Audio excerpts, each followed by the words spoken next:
السلام علیکم ناظرین، میں راجات ذوالفقار آپ کی خدمت میں حاضر ہوں۔ ناظرین، آج تو بہت ساری خبریں ہمارے پاس جناب۔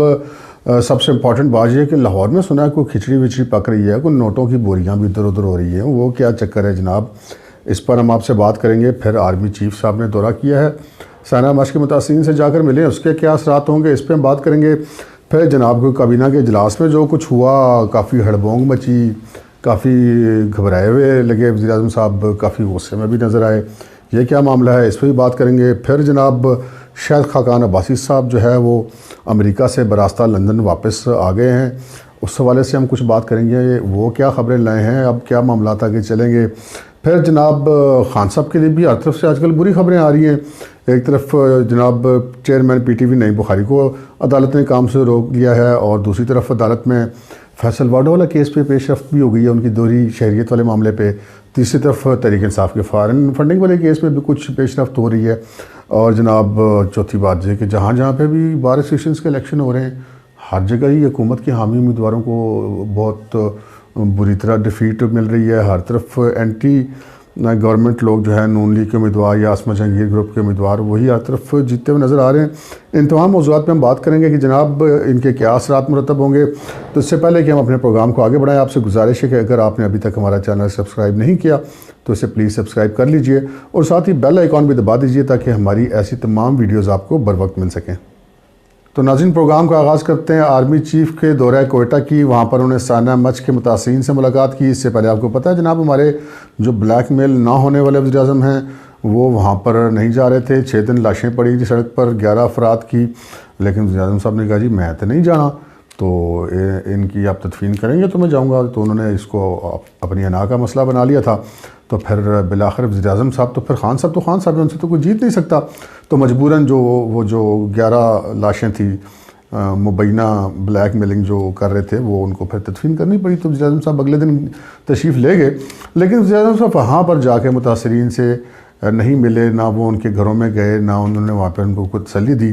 ایک فیملی جو 11 میں سے ایک فیملی کو ان کو جو ہے وہ مقامی انتظامیہ جو ہے وہ کسی طریقے سے راضی کر کے انہوں نے وزیر اعظم صاحب کی خدمت میں پیش کر دیا، اور انہوں نے وہاں پر ان سے جو کھڑے ہو کر وہ کالے چشمے لگا کر ایک سرکاری عمارت کے گراؤنڈ میں کھڑے ہو کر ان سے ایک رسمی سی تعزیت کی، اور وہاں سے وہ واپس آ گئے۔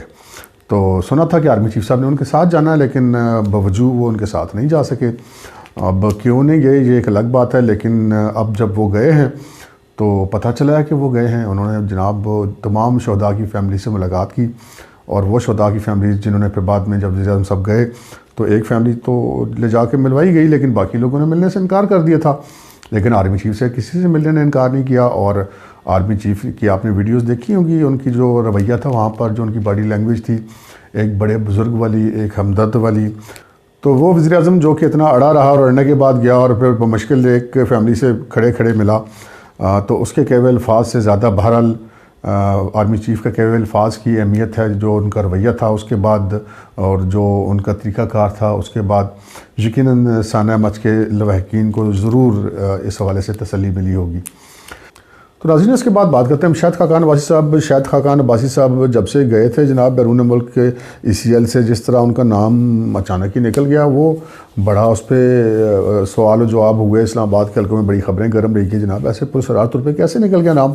خان صاحب کی حکومت اتنی رحم دل ہے نہیں کہ شاہد خاقان عباسی صاحب کو ECL میں سے نام نکال کے تو ان کو بین کی عادت کرنے کے لیے جانے دے، اور نہ ہی حکومت نے ابھی تک کوئی ایسا کریڈٹ لینے کی کوشش کی ہے جس سے یہ ظاہر ہوتا ہے کہ ان کا نام مبینہ طور پہ نکلا ہے، نکلا ویسے نہیں نکلا۔ تو بہرحال ان کا نام نکلا، وہ گئے امریکہ، واپسی پہ براستہ لندن ہے۔ اب اس میں 2 سٹوریاں گردش کر رہی ہیں۔ ایک سٹوری تو یہ ہے کہ جناب میاں نواز شریف صاحب سے ان کی ملاقات ہی نہیں ہوئی، اور نواز شریف صاحب نے ان کو وقت نہیں دیا، اور جو بھی ان کی بات ہوئی فون پر ہوئی۔ دوسری سٹوری یہ ہے کہ ملاقات ہوئی ہے، اور اگر ملاقات ہوئی ہے تو انکار کیوں ہے؟ انکار اس وجہ سے ہے کہ اگر پھر یہ بتایا جائے کہ ان کی ملاقات ہوئی ہے تو پھر یہ بھی بتانا پڑتا ہے کہ بات کیا ہوئی ہے، وہ کیا مبینہ پیکج تھا یا کیا مبینہ آفر تھی جو وہ لے کے گئے تھے، پھر وہ کیا جواب آیا، وہ ساری چیزیں پھر بتانی پڑتی ہیں نا، تو وہ پھر بتانا تو نہیں چاہتے۔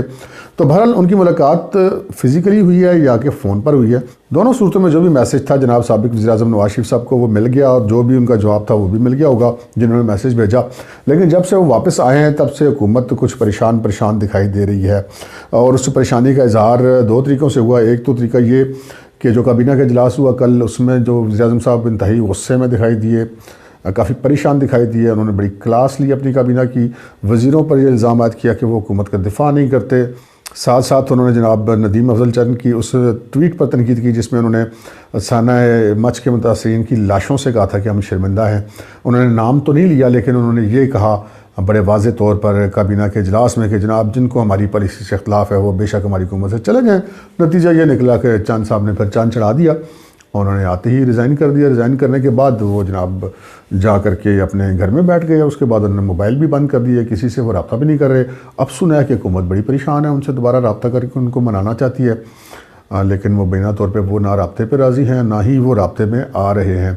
اس کے ساتھ ساتھ جناب فارن فنڈنگ والے کیس میں بھی تحریک انصاف نے سنا ہے کہ کچھ حد تک تسلیم کر لی ہے فارن فنڈنگ, اور وہ جو تسلیم کر لی اگر اس کیس کا فیصلہ جیسا کہ بظاہر دکھائی دے رہا, اب یہ تو الیکشن کمیشن فیصلہ کرے گا, یا اگر وہاں پہ فیصلہ جو ہے اس سے اگر کسی فریق کو اختلاف ہوتا ہے اور وہ کسی اعلیٰ عدالت میں چلا جاتا ہے تو پھر وہاں پہ فیصلہ ہوگا کہ کیا معاملہ بنتا ہے. لیکن جو بظاہر نظر آ رہا ہے کہ یہ فارن فنڈنگ جس طرح کہ اکبر بابر صاحب کہتے ہیں وہ ثابت ہو جاتے ہیں, تو پھر فارن فنڈنگ کے ثابت ہونے کے بعد تو یہ جو وزیر اعظم اور کابینہ اور ان کے ٹکٹ ہولڈرز اور اراکین قومی صوبائی اسمبلی اور سینیٹر, یہ سارا کچھ ہی درن تختہ ہو سکتا ہے, اور حتیٰ کہ یہ پارٹی کالعدم ہو سکتی ہے اگر یہ اس قانون کا اس طرح سے امپلیمنٹ ہوا اور الیکشن کمیشن نے اور اعلیٰ عدالتوں نے سمجھا کہ یہ اس طرح ہے جس طرح اکبر بابر صاحب کا موقف ہے.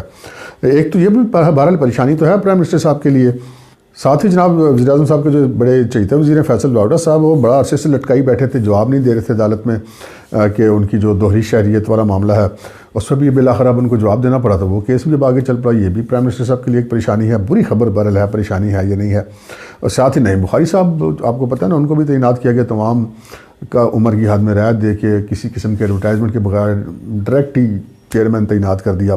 ہم بالکل یہ نہیں کہتے کہ نعیم بخاری صاحب اس کے اہل تھے یا نہیں تھے, لیکن بہرحال جو بظاہر ایسا دکھائی دیتا ہے بادی النظر میں کہ تمام رولز اینڈ ریگولیشن کو وائلیٹ کیا گیا, تو نتیجہ یہ نکلا کہ آج اسلام آباد ہائی کورٹ نے ان کو کام سے جو ہے مبینہ طور پر روک دیا اور کہا کہ چونکہ ہم ایگزیکٹو کے معاملات میں دخل نہیں دینا چاہتے تو یہ معاملہ ہم دوبارہ سے کابینہ کو بھیج رہے ہیں. تو بہرحال وہ بھی وزیر اعظم صاحب کے لیے ایک نئی سردردی بن گئی, اور ادھر ادھر سے خبریں بھی وکلاء کی طرف سے بھی اچھی نہیں آ رہی. پہلے سپریم کورٹ بار کا الیکشن وہ تھا, وہاں پہ بھی جناب آصف جہانگیر گروپ جیت گیا. پھر جو پنجاب کی مختلف بار اسٹیشنز میں الیکشن ہو رہے ہیں, ہر طرف سے پتہ لگ رہا ہے کہ نون لیگ کے امیدوار جیت رہے ہیں اور حکومتی حامی امیدوار جو ہے وہ کامیاب نہیں ہو پا رہے.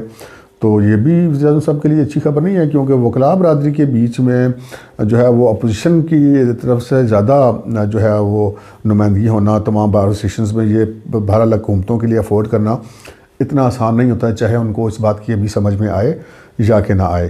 تو ناظرین اب ہم آتے ہیں اس خبر کی طرف کہ لاہور میں کیا کھچڑی پکی ہے. جناب ادھر سے شاہد خاقان عباسی آتے ہیں, ادھر سے جو ہے وزیر اعظم صاحب اپنے وزراء پر اور اپنے ترجمانوں پہ گرم ہوتے ہیں کہ یا میرے دفاع نہیں کر پا رہے. ترجمانوں پہ تو اتنے نہیں لیکن وزراء پہ, کہ وزراء بھی اب بار اپنی نجی محفلوں میں جا کے کہتے ہیں جی ہم کس چیز کا دفاع کریں, ہمارے پاس دکھانے کے لیے کرنے کے لیے کام ہی کوئی نہیں, ہم نے اپنے حلقوں میں جانا ہے, لوگوں کو ہم نے منہ دکھانا, ہم کیسے منہ دکھائیں گے.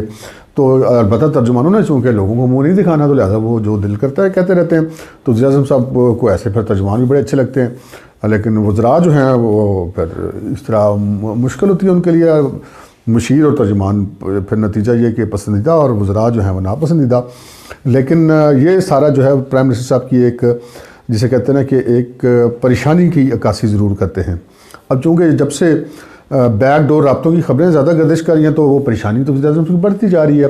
تو پھر وزیر اعظم صاحب کے جو مشیر ہیں جناب شہزاد اکبر صاحب, وہ جناب بڑے عرصے سے لاہور میں بیٹھے رہے ہیں اور سنا ہے کہ مبینہ طور پہ نوٹوں کی بوریاں میں لے کے بیٹھے رہے ہیں, اور وہ مسلم لیگ نون کے اراکین قومی صوبائی اسمبلی کو مبینہ طور پر آفرز بھی بلا کر کرتے رہے ہیں کہ جی اے پیسے تسی پھڑو تے تسی استعفیٰ نہیں دینا, اور یا ایسی بھی کوئی معاملات ہو سکتے ہیں کہ وہ فارورڈ بلاک بنانے کے لیے بھی اب سارے معاملے میں کہ وہ نوٹوں کی بوریاں کدھر سے آئیں.